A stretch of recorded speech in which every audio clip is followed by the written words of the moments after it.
Hello, and welcome back to the Hamster Running Wheel podcast. I want to start today by looking at a phrase I think we've all used at some point. Me only this time. Maybe it was to a friend who asked if you were coming to a session, or perhaps it was just a quiet decision you made while looking at your trainers by the front door. You decided that for today, you needed to be a solo runner. Whether you're heading out for a climb in the Vall surrounded by the roaring silence of the olive groves, or you're dodging puddles in a local park back in the UK, we all oscillate between wanting the peace of an independent run and the buzz of a group. Today, I want to explore why that independent time is so vital for our heads, especially when you live out in the countryside. Why community is the secret to our consistency, and how to know which one you actually need before you step out of the door. Welcome.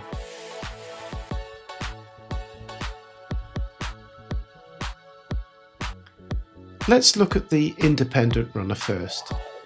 Living out here in the campo, in the provinces rather than the middle of a city, being a solo runner is often just part of the territory.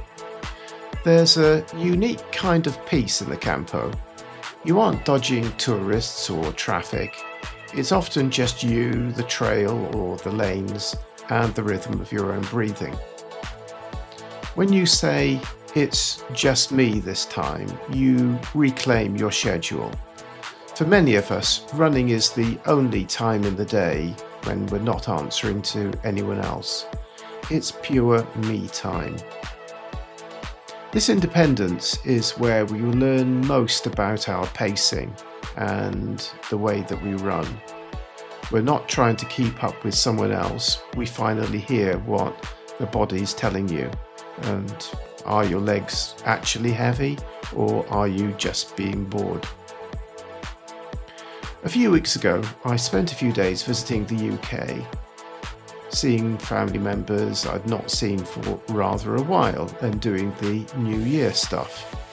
With unusual foresight, I'd brought some trail shoes and running kit, and early one morning went out for a long run around the North Herts countryside near my base in Stevenage. Villages like Datchworth, Watton-on-Stone. It was truly fantastic revisiting places I almost took for granted when I lived in England. Running out there alone was wonderful. I know it's a bit selfish, but I really wouldn't have shared that time with anyone.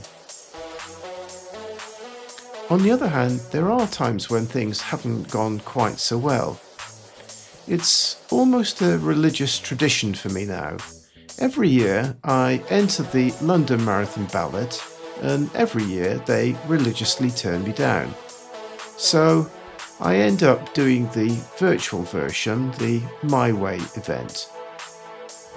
Last April I decided to do mine at night, setting off from Playa Oliva just after midnight. Now, there is something very peaceful about running at 2 a.m. until there isn't. Somewhere between Oliva and Playa Gandia, I had a sudden catastrophic issue with my nutrition. I'll spare you the graphic details, but it was the kind of hygiene emergency that every runner dreads in their worst nightmares. So there I was in the middle of a silent Spanish village in the dead of night, dealing with a situation that was anything but fantastic. I managed to sort myself out, and believe it or not, I limped through the remaining 30 kilometres. But I have to say, as I was shuffling along the coast in the dark, feeling very sorry for myself, I realised that was one occasion where a little backup, or at least a sympathetic friend with some spare tissues, might have been very helpful indeed. It turns out that independent can very quickly feel a bit isolated when your stomach decides to stage a coup. There is a quiet confidence that comes from being an independent runner. You know that if the weather turns or the route gets tough, you have the internal resources to get yourself home. You're not leaning on anyone else's energy. You really have to generate your own. But then we have the other side of things, community. The running club, the local park run, or just a couple of mates meeting at the weekend. When you live a bit further out or in the wilds, as I do, finding a pack takes a bit more effort. Maybe it's a drive to the next town or catching up at a local trail race, seeing the most regular faces. But that makes the social energy feel like a real event. There's a bit of social magic that happens in a group. You might find yourself running a bit further or a bit faster than you intended, simply because you were caught up in a conversation. In a group, the slog of a long run can become a social occasion. You're sharing the effort, and let's not forget the accountability. If you've promised to meet someone at 7 a.m, you're much more likely to actually get out of bed. It's that shared commitment that gets us through the biting winds in the UK or those hot, humid days here in Spain. Now, despite my love of those quiet North Heart trails and Spanish countryside, I've recently leaned into the social side of things by joining a small group of runners here in Spain. I'd describe us as a hybrid pack. Most of our daily contact is virtual, a constant stream of WhatsApp messages where we swap ideas, celebrate wins and dissect disasters. For example, the Midnight Marathon event. But the real magic happens at the local circuits. In this part of the world, we have these brilliant series of races. The Circuit de la Safor around Gandia and Oliva, and of course the Circuit de la Vall del Baida. Although we don't meet up every weekend, as it happens, just last weekend several of us tackled the kilometre vertical in Gandia. For me, it was one of, if not the hardest event I've ever participated in. But afterwards we hit a local restaurant and devoured a rather large paella. So, while standing at the start line, you get to realise that although you might train alone, you aren't running alone. Having those people to discuss upcoming events with or to collectively decide which ones are far too steep to ever attempt again is incredibly refreshing. I'll admit it, it's even a bit inspiring. Seeing a message pop up on my phone from a mate who's just finished a tough hill session in the heat is often the exact nudge I need to lace up my own shoes.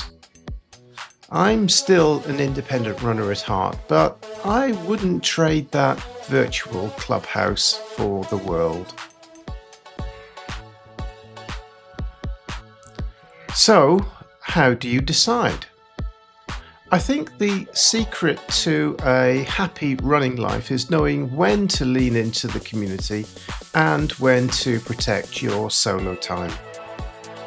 If you're feeling peopled out, if work's been noisy, your brain feels cluttered, maybe it's the right time for an independent run.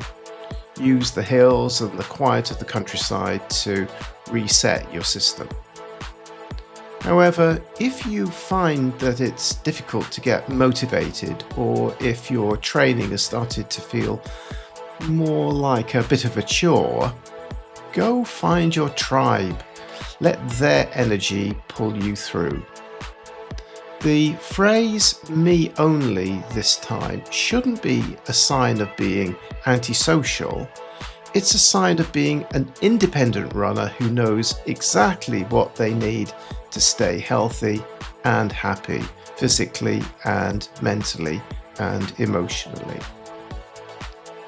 Sometimes the best conversation you can have is the one with yourself when you're out on the trails. My challenge for you this week is to be intentional.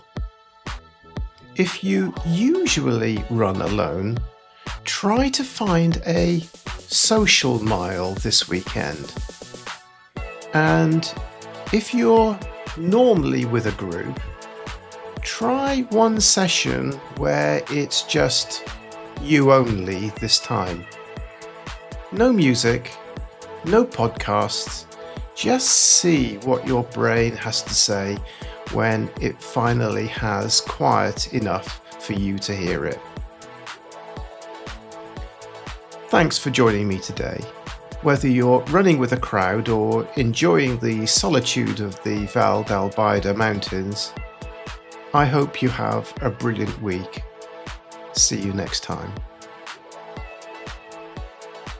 If you've actually made it this far and watched through to the end, congratulations and thank you so much. I'd be delighted if you can give the video a quick like, subscribe, and even a comment if you have something that you would like to respond to or mention. Anyway, thank you very much indeed for participating, and I look forward to seeing you next time in the Hamster Running Wheel podcast.